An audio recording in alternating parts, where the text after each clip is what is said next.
faces of reformed ex-Boko Haram combatants and beneficiaries of the amnesty program of the Federal Republic of Nigeria. De-radicalized, reoriented, trained and equipped with life skills, these ex-combatants are ready to bid farewell to the rehabilitation camp. Our expectation of people outside is different from our expectation here because we're dealing with experts. We're dealing with professionals who have a duty to listen to all kinds of people. And these professionals include psychologists, social workers, and other forms of psychosocial support experts. These experts have been able to assess these clients, as we refer to them, properly to be able to determine their mind state and profile the appropriate kind of treatment they require.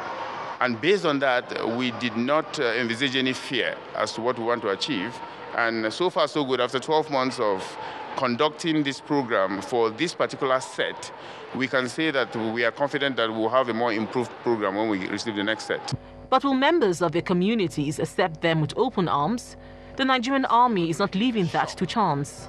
This visit is aimed at softening the minds of the populace as to preparing themselves to accept these reformed members of their communities.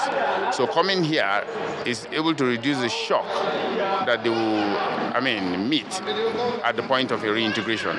The joy and smiles on their faces speak volumes about this moment of reunion as some meet their husbands, children and relations for the first time in 2 years.